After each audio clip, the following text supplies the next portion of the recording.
Hi food lovers. மீண்டும் உங்களை லக்ஷ் போஜனாவில் சந்திப்பதில் மகிழ்ச்சி. இன்னைக்கு மீண்டும் ஒரு எக்ஸைட்மெண்டான டிஷ். இது வந்து ஒரு அவலை வச்சு செய்யக்கூடிய ஒரு உப்புமா. ரைட் ஃப்ரம் விருதுநகர்லேருந்து விருதுநகர் ராஜபாளையம் அந்த பெல்ட்டில் பார்த்தீங்கன்னா இந்த அவல் உப்புமா வந்து ஒரு யூனிக் ஸ்டைலில் வந்து ப்ரிப்பேர் பண்ணுவாங்க. அதை அடாப்ட் பண்ணி தான் நான் இன்றைக்கி வந்து இந்த அவல் உப்புமா செய்கிறேன். இந்த அவல் உப்புமா வந்து நார்மலாக அவல் உப்புமா வந்து புளி விட்டு செய்யலாம், நம்ம புளியோதரை மாதிரி வரும். அந்த மாதிரி ஒரு டிஷ்ஷுக்கு ஒரு சந்தர்ப்பம் கிடைக்கும்போது மீண்டும் அதில் ஒரு வாட்டி செஞ்சு காட்டுறேன். ஆனால் இப்போ பண்ண போகிறது வந்து ஒரு ஃபென்டாஸ்டிக் டிஷ்ஷு. இது வந்து நம்ம ஈவினிங் டைம் ஸ்நாக்காகவும் வச்சுக்கலாம், நைட்டு டின்னராகவும் வச்சுக்கலாம். வாங்க நம்ம கிச்சனுக்கு போவோம். நான் வந்து இதுக்கு வந்து நம்ம அந்த பருப்பு சிலிக்கு அரைப்போம்ல, கடலைப்பருப்பும் பருப்பும் ஈக்குவல் குவான்டிட்டி நான் வந்து கிட்டத்தட்ட ஒரு 2.5 ஹவர்ஸாக சோக் பண்ணி வச்சுருக்கேன். இது வந்து முதல்ல மிக்சியில் போட்டுக்கிறேன். அது கூடவே ஒரு 4 காஞ்ச மிளகா இதை முதல்ல மிக்சியில் போட்டு நம்ம எப்படி பருப்பு சிலிக்கு அரைப்போமோ கொரன்னு அந்த மாதிரி இதை அரைச்சி எடுத்துப்போம். நான் வந்து 1 கப்பு பருப்பு 1 கப்பு கடலைப்பருப்பு போட்டிருக்கேன். அது கூட 4 காஞ்ச மிளகா அதை வந்து மிக்சியில் சேர்த்துருக்கேன். ஒரு ஸ்பூன் ஜீரகம் சேர்க்குறேன். இது கூடவே ஒரு அரை ஸ்பூன் மஞ்சத்தூள். இந்த டிஷ்ஷுக்கு தேவையான, அதாவது இந்த பருப்பு சிலிக்கு தேவையான உப்பு கொஞ்சமாக நான் சேர்க்குறேன். இதை வந்து நான் சொன்ன மாதிரி ஏற்கனவே இந்த பருப்பு சிலிக்கு அரைக்கிற மாதிரி கொரன்னு அரைச்சி எடுத்துப்போம்.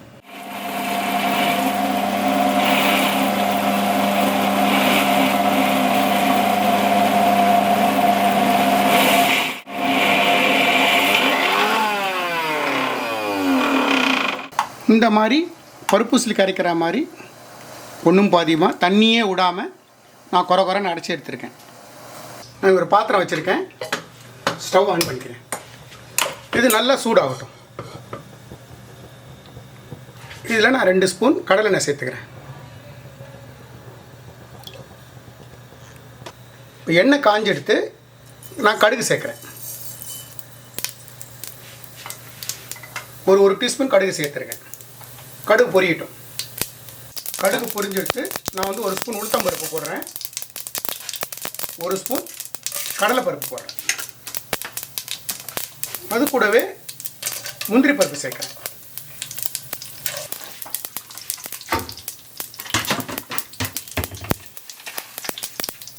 கருவேப்பிலையும் சேர்க்குறேன்.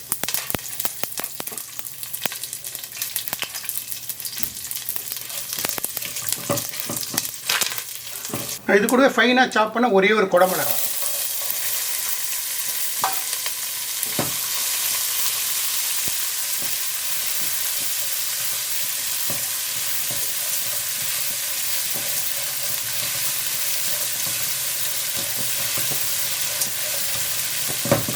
இது ஆக்சுவலாக ஒரு 1 பார்ட் குக்கிங் மாதிரி எடுத்துக்கலாம். நம்ம காயெல்லாம் நல்லா வதக்கி காய் வெந்ததுக்கப்புறம் நம்ம ஊற வச்சுருக்கிற அவலை சேர்த்து அந்த பருப்பு சிலிக்கு அரைச்சி அந்த பருப்பு பாருங்கள், அந்த மாதிரி அந்த பருப்பையும் சேர்த்துட்டோம்னா டிஷ்ஷு ரெடி. ஆக்சுவலாக இது 1 பார்ட் குக்கிங்.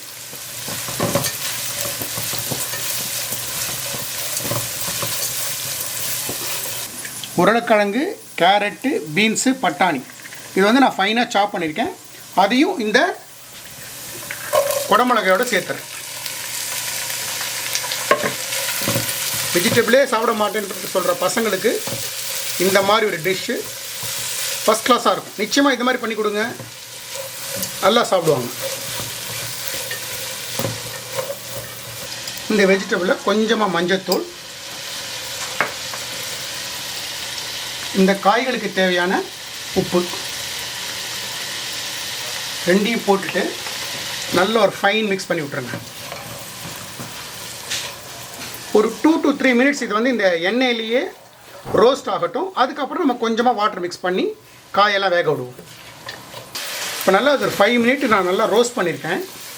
இப்போது இந்த காய் வேகிறதுக்கு தேவையான சும்மா ஒரு 1/2 டம்ளர் தண்ணி சேர்த்து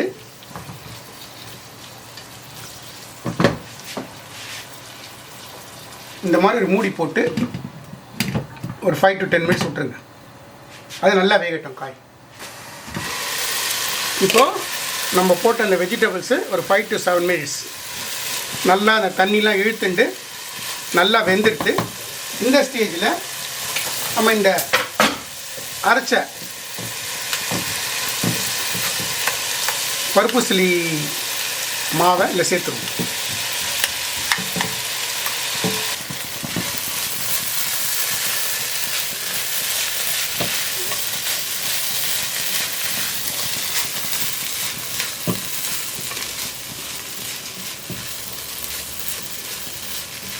இப்போது இந்த மொத்தமாக இந்த டிஷ்ஷுக்கு தேவையான உப்பு நான் சேர்க்குறேன். ஏற்கனவே ஒரு ஸ்டேஜில் உப்பு சேர்த்துருக்கோம், அதனால் பார்த்து அந்த உப்பு உங்கள் டேஸ்ட்டுக்கு ஏற்ற மாதிரி உப்பு சேர்த்துக்கோங்க. இப்போ வந்து இந்த நம்ம போட்ட இந்த பருப்பு நல்லா ரோஸ்ட் ஆகி வரணும், காயோடு சேர்ந்து வந்ததுன்னா அதுக்கப்புறம் இதில் அவல் சேர்க்க வேண்டியது தான். என்னையை பொறுத்த மட்டுக்கும் இப்போ நான் இந்த பண்ணுறதுக்கு இதுவே ஒரு பருப்புசிலி, சாப்பாட்டுக்கு இதுவே அட்டகாசமாக இருக்கும். இந்த மாதிரி ஒரு பருப்புசிலி செஞ்சு சாப்பிட்டாலே.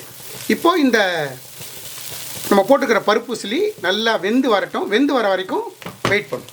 அவலை வந்து நான் என்ன பண்ணியிருக்கேன், 3 நாள் அவலை நல்லா அலசிட்டு தூசு தம்பு இல்லாமல் பார்த்துட்டு அதாவது ஒரு 5 மினிட்ஸ் தண்ணியில் ஊற வச்சு தண்ணியை நல்லா இருத்து வச்சுருக்கேன். இதுவே இப்போ வெந்து இருக்குது. இதை வந்து இப்போ இந்த காய்கறி மேஷோடு சேர்த்துட்றேன். அப்படியே